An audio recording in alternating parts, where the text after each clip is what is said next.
Well, hello. I'm Mr. Stolberg. You should already know that. If you don't know that, you might be in the wrong place. But if you know that, then I'm your teacher, and I'm going to read this story for you today called The Village That Vanished, and you're going to use it to answer some questions. So let's go ahead and get started on this. This book is by Anne Griffithaconi, illustrated by Kadir Nelson. The Village That Vanished.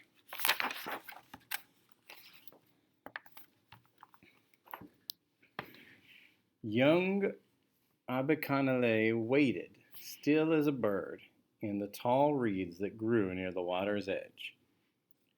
A butterfly fluttered close by, but Abikanale, whose Yao name means listen, did not stir. She was listening to her mother's prayers. "Oh, my ancestor spirits! Oh, my grandmothers! Oh, my father, sister spirits! Hear me now in our need. I hear your ancestor voices singing in the grass, the trees, in the wind, the waters. I need your magic. Do not deny me now. Lend me and my child the secrecy of the crocodile below your waters. Oh, my ancestor spirits, we need your magic now. Protect our village. Keep us free." Abikanale watched her mother rise to her feet. Her tall, strong body was silhouetted against the red ball of the setting sun. As it sank swiftly behind the line of trees, she threw a flower offering into the twisting stream that flowed into the dark forest beyond.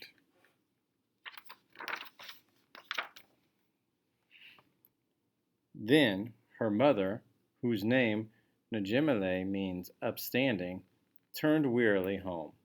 Abikanale followed several yards behind, carefully placing her feet in her mother's footprints. She knew why Najimale was praying so hard. They might have to leave their homeland, and soon. The slavers were coming. "These are violent men from the north," her mother had told her. "They come riding in swiftly on horseback, shooting their long guns, capturing unarmed farmers as they go." And Abikanale had heard that sometimes they took Yao children too. "But why do they pick on us?" she had asked. "We are a strong people and hard-working," Najimale had answered passionately. "They want to sell our labor. Our people are put in chains and sold into slavery to foreign masters." It was known that if slavers came, they would begin by capturing those out hunting alone or on guard far beyond the villages. Then they could enter the village itself, and there would be no one who could oppose them.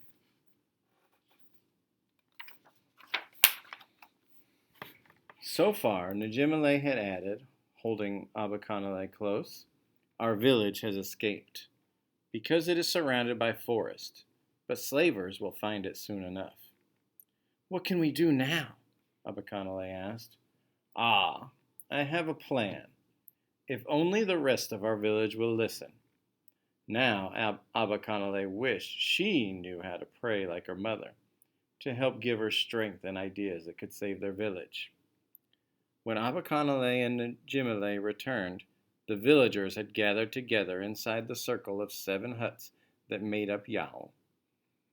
A lookout had just brought the news that slavers had captured people from the nearby villages. No one but he was left, he said, to warn Yao, for Yao's young hunters and distant guards must have been captured as well.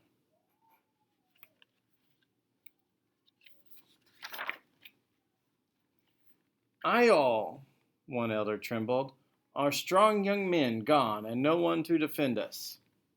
"What are we to do?" the villagers cried, looking out. Abikanale saw that they were all just women and children, boys and old men. It was then that Najimale spoke up. "I have a plan. May I speak?" "Aye," said the elders, waving her on. She stepped forward, tall and straight. "We must retreat, disappear like smoke," she said with quiet force. What are you saying, Najimale? We are not magicians, to disappear in a puff of smoke. Do not joke at such a time. I mean we must go into the woods, Najimale explained, destroying all traces of our village, so that the slavers will not know we ever lived here. Then they will not follow us, not across the river, not even into the deep forest. And, she ended firmly, we must live there until they pass.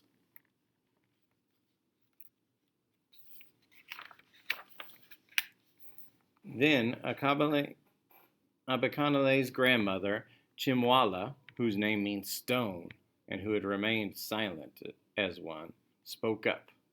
Yes, to protect our children, you must go swiftly and soon.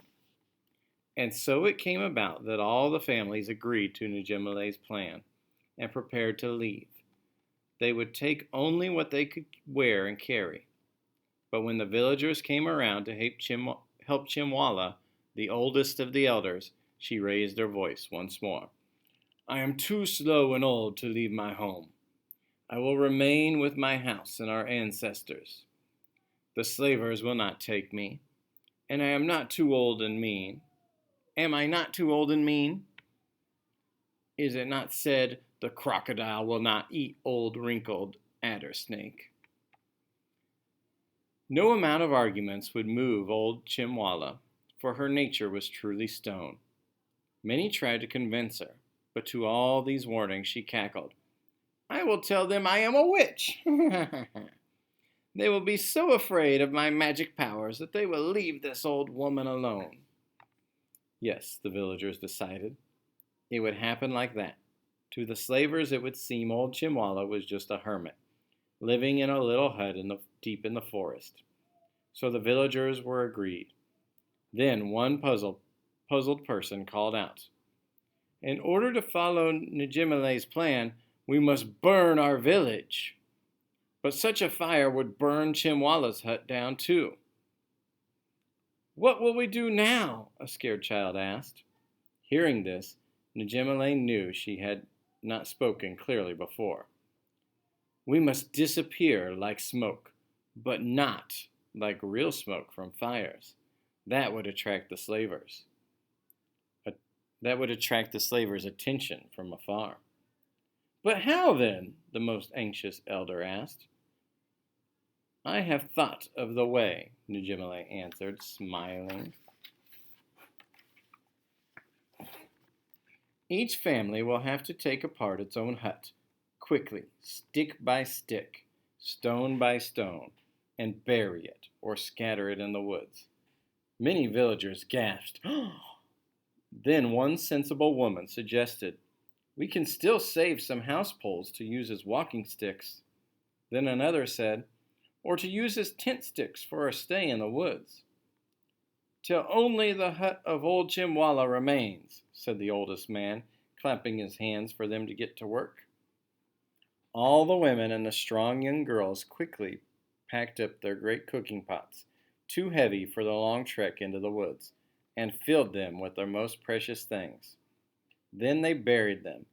One day they would dig them up again.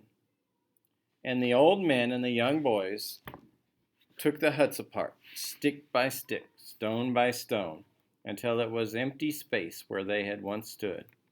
Then everyone began to clear and rake the area, making it look as if the ground were tilled only for Chimwala's corn.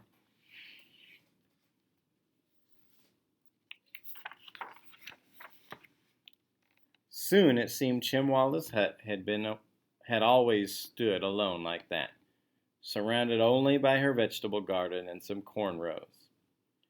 The people stood back then, leaning on their hoes, their tears wetting the soil where their homes had rested, as the smell of freshly turned earth rose about them. But now it was Abakanale and Njimale's time to weep and say goodbye. Remaining firm, Chimwala embraced them each in turn, saying only, I will stay here with the ancestors, and we will be great. We will greet you together when you return. May that day be soon, whispered Abakanale and her mother, Njimale, bowing before Chimwala. They left her and joined the waiting villagers. Then the people of Yao walked away toward the forest, full of sorrow to be leaving the place where they had all been born. Looking back, they saw old Chimwala in her doorway, sitting as still and silent as a stone.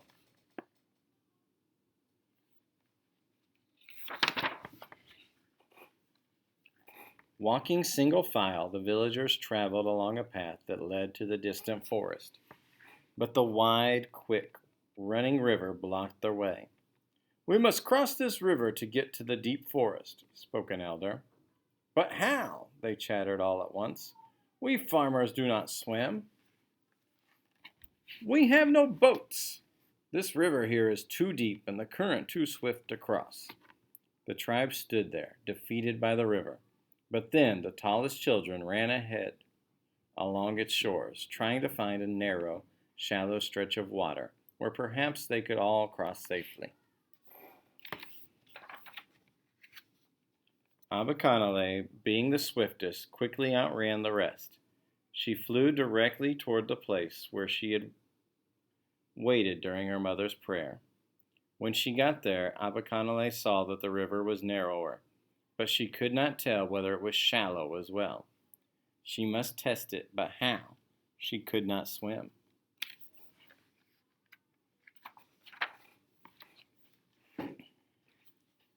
It was then that Abakanale thought, "Are we not still in the same ancient woods where every living thing can be inhabited by a loving ancestor?"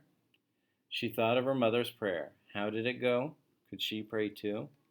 The words came flowing through her as she chanted softly. "O ancestor spirits, O my mother, O my father, O my brother, sister spirits, hear me now in our need. Do not deny me now. I need your magic."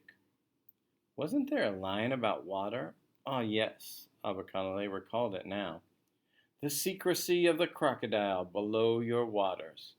Oh, my ancestor spirits, we need your magic now." Abakanale stopped and listened carefully, hoping for some answers to her prayer. Then she began to feel a coolness upon her cheeks. She heard a stirring. Leaves trembled in a wind that seemed to be coming from within the forest around her.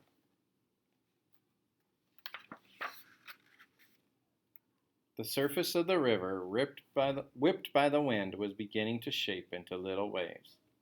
They lapped up against round stones that were appearing just above the water. Soon a row of stones running all the way to the opposite shore was revealed. Was a stone path really there, or was it only Abakanale's dream? She was afraid it would sink out of sight.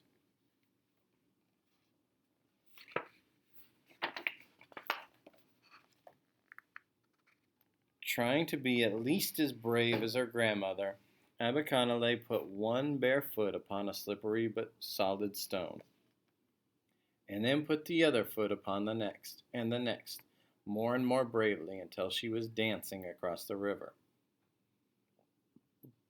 When Abakanale reached the last stone, she called back, "Come, I have found it. There is a path across the water." By this time the rest of the people had caught up, only to see Abakanale standing out upon the water. "Magic!" they all exclaimed. Even her mother. They were afraid Abakanale would suddenly drop out of sight into the rushing waters and drown.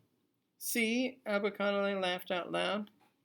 "It is the stones beneath the water. They run all the way across." Then she danced her way back and forth again. "See," she repeated from the other shore. "It's safe. Come." The people gathered at the edge of the river, but they were too timid to trust themselves to the swirling waters. Lacking faith, they saw no stones. Seeing this, the ancestral spirits ceased blowing upon the waters. Were these their children?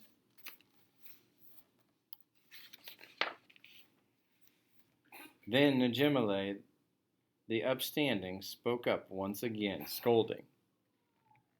"Have we no shame at all? Are we too afraid to follow? Does it take the sacrifice of an old woman and the bravery of a small child to teach us how to behave? Let us go over now, before our foolish fear loses both our tribe and our future." Saying so, Aberconale's mother put one foot into the water, then another, determined to find the stones, because she believed her daughter's courage. As the ancestor spirits blew mightily once more, revealing to Njimile each and every stone beneath the rippling water. Shamed by their own cowardice and lack of faith, the people began to follow one at a time, the old women lifting their skirts, the old men poking their staffs before them, the children squealing and slipping from stone to stone, until the entire population of Yao had crossed over.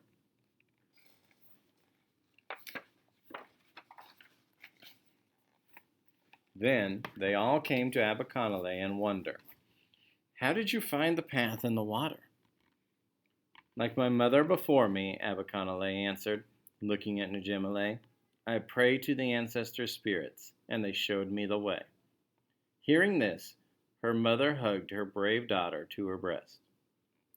Once Aberconale and her people had left the river, they settled deep in the woods, quickly making simple shelters under the trees. For food, the women and small children scattered about, picking berries from the bushes and nuts from the trees, the old men and boys hunting, catching small animals and fish from the streams. And so it went. They knew they would survive. But had Chimwala survived as well?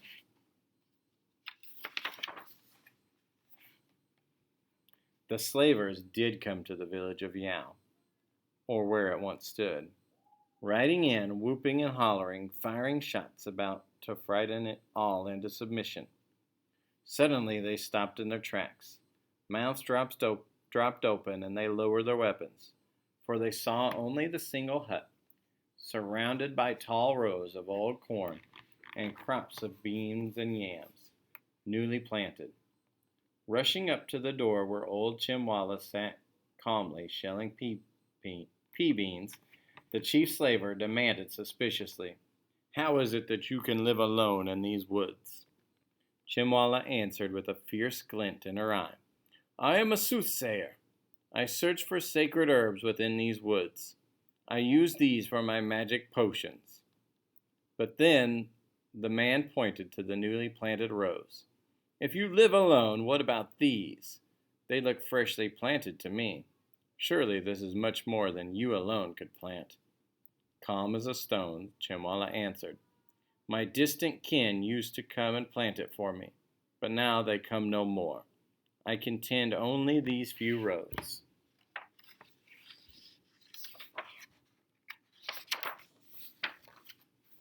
Not quite convinced, the chief sent his men off to beat the bushes all about, just to be sure there were no people hiding in the woods.